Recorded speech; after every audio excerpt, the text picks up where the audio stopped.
अस्सलामुअलैकुम and welcome to original stories. कोई भी सल्तनत की हुकूमत कितनी ताकतवर रही है ये उसके सुल्तानों और बादशाहों पर इनकसार करता है। आज की अपनी इस वीडियो में हम दुनिया के ऐसे ही 5 इस्लामी बादशाहों और जंगजुओं के बारे में बात करेंगे कि जब तक वो दुनिया में रहे उनसे टकराने की ताकत उस वक्त के किसी बादशाह या जंगजू में नहीं थी। दोस्तों, इस लिस्ट के नंबर 5 पर नाम आता है सल्तनत उस्मानिया के आखिरी सबसे ताकतवर सुल्तान अब्दुल हमीद सेकंड का। इनके बारे में कहा जाता था कि ये सल्तनत उस्मानिया के आखिरी सबसे ताकतवर सुल्तान रहे। सुल्तान अब्दुल हमीद 21 सितंबर 1842 को तोपकापी महल में पैदा हुए थे।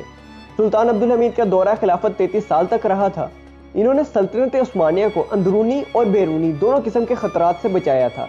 इनकी वफात के बाद सल्तनत उस्मानिया का वही हाल हुआ था जो कि औरंगजेब आलमगीर की वफात के बाद मुगल सल्तनत का हुआ था। अगर आप इनके बारे में और ज़्यादा डीपली जानना चाहते हैं तो कमेंट सेक्शन में इनका नाम लिखिएगा, हम इन पर भी एक मुकम्मल वीडियो बनाएंगे। टॉप 5 पावरफुल मुस्लिम बादशाहों की इस लिस्ट में नंबर 4 पर नाम आता है सुल्तान महमद फातेह का। सुल्तान महमद फातेह 1432 में पैदा हुए थे।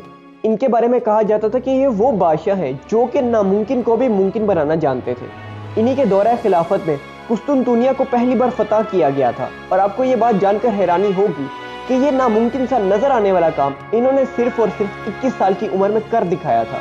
इनके बारे में कहा जाता था कि इनकी बहादुरी और ताकत की पूरी दुनिया कायल थी। इस लिस्ट के नंबर 3 पर नाम आता है सुल्तान उस्मान गाजी का, और ऐसा इसीलिए भी है क्योंकि सुल्तान उस्मान गाजी ने ही सल्तनत उस्मानिया को कायम किया था। उन्होंने अपनी बेहतरीन सलाहियत और कभी न हार मानने वाले जज्बे की बदौलत देखते ही देखते एक छोटे से कबीले को एक अजीम सल्तनत में बदल दिया। आपको बताते चले कि सुल्तान उस्मान गाजी काई कबीले के सरदार अर्तुगरुल गाजी के तीसरे बेटे थे। उस्मान गाजी ने अपनी पूरी उम्र जंगें लड़ी थी और आखिरकार सन 1299 में उस्मान गाजी ने दुनिया की ताकतवर सल्तनत उस्मानिया को कायम किया था। दोस्तों, इस लिस्ट में नंबर 2 पर नाम आता है सलाहुद्दीन अय्यूबी का।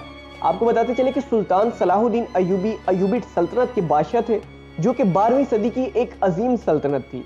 सलाहुद्दीन अय्यूबी ऐसे बादशाहों में शुमार होते हैं कि जिनको उनकी बहादुरी के साथ साथ दरिया दिली के लिए भी याद किया जाता है।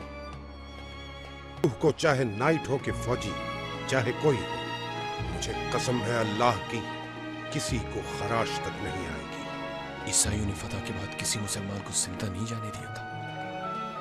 आपको शायद याद नहीं, मेरा नाम है सलाहुद्दीन। सलाहुद्दीन अय्यूबी 1137 में इराक के एक शहर में पैदा हुए थे। इन्हीं के दौर में दोबारा बैतुल मुकद्दस, जो कि मुसलमानों का किबला अव्वल भी है, इसे भी फतह करने में कामयाब रहे थे। सलाहुद्दीन अय्यूबी की तारीख में हमेशा एक रहमदिल सुल्तान और एक शानदार जंगजू के तौर पर याद रखा जाएगा। टॉप 5 की फहरिस्त में नंबर 1 पर नाम आता है हजरत खालिद बिन अल वलीद का।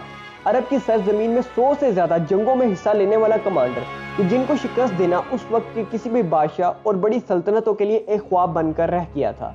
आपको बताते चले कि हजरत खालिद बिन वलीद ने अपने वक्त में दर्जनों जंगें लड़ी थी और इनके बारे में कहा जाता था कि वो जहां जहां जाते जीत उनका मुकद्दर बन जाती। इसके अलावा इन्हीं के दौर में उस वक्त की सुपर पावर को भी शिकस्त देने में कामयाबी पाई थी, जिसमें कि रोमन एम्पायर, पर्शियन एम्पायर जैसे बड़ी बड़ी सल्तनतें शामिल थी। आपकी मालूमात के लिए बताता चलूं कि हजरत खालिद बिन वलीद के दौर में ही मिस्र, ईरान, जॉर्डन, आर्मेनिया जैसे मुल्कों को भी फतह किया गया था। इसीलिए इनका शुमार दुनिया के सबसे ताकतवर मुस्लिम कमांडर्स में भी किया जाता है। दोस्तों, उम्मीद है कि आपको हमारी ये छोटी सी वीडियो पसंद आई होगी। अगर आपको ये वीडियो पसंद आई है तो इसको एक लाइक और चैनल को सब्सक्राइब जरूर कीजिएगा आने वाली मजीद वीडियोस देखने के लिए।